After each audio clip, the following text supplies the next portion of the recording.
করা যাবে না, কারণ একটা 7 বছরের বাচ্চাকে এভাবে মানে ধর্ষণ প্লাস এভাবে খুন করা, এটা তো আসলে খুবই নির্যাতনজনক।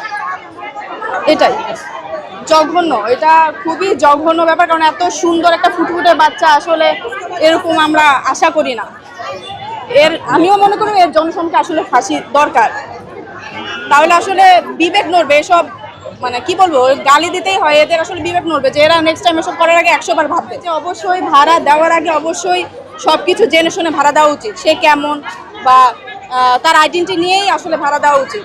কি বলবো, নিজের বাসা নিরাপদ না, এখন যাদের বাচ্চা আছে, বাপ মা কাজ করে, বাবা অফিসে যায়, এভাবে যদি রেখে আসে কিছুই বলার নেই। আসলে খুবই দুঃখজনক। আসলে এই ধরনের আসামি তো আসলে কোনো আইন, ফাঁসি, এক কথায় ফাঁসি চাই।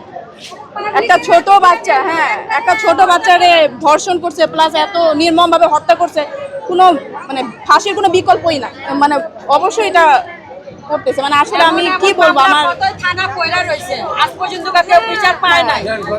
সেটাই, বিচার পায় না, এদের কাছে দিয়ে দেন, এরাই বিচার করে দিবে। সম্মানিত সাংবাদিক বন্ধুগণ, সম্মানিত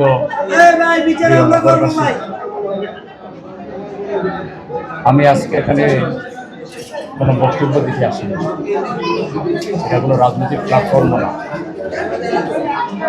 আমি এসেছি আমাদের মায়ের কান্নাকে সাথে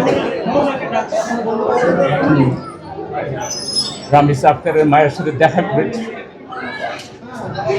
তিনি কিছু খাচ্ছেন না, তার বাবাও কিছু খাচ্ছেন না।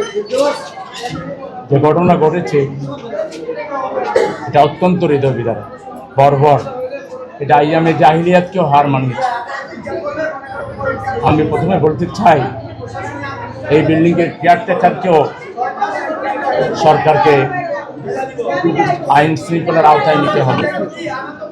একটা ফ্ল্যাটে 3টা পরিবার, এবং তাও প্রতিবেশী একটা ভদ্র ফ্যামিলি, সেই ফ্যামিলির সাথে এরকম লম্পট, অভদ্র, এরকম মানবতা বিরোধী লোকদেরকে বাসা ভাড়া দিয়ে যে ব্যবসা করছে এখানে, এই পরিবেশ নষ্টের পিছনে প্রথম কারণ কিন্তু এটি। ওকেও আইনের আওতায় নিতে হবে। 2 নম্বর হচ্ছে, এই সোহেলকে শুধু এবং তার ওয়াইফকে গ্রেফতার করাই সরকারের একমাত্র কাজ না। দ্রুত বিচার ট্রাইব্যুনালে এজ আর্লি এজ পসিবল আইনের নিয়ম মেনে যথাসম্ভব, যত তাড়াতাড়ি সম্ভব ওর বিচার নিশ্চিত করে গোটা নগরবাসীকে, গোটা জাতিকে আশ্বস্ত করতে হবে। ঠিক, আমি পরিষ্কার বলে দিচ্ছি, আমি এই নগরের একজন খাদেম হিসাবে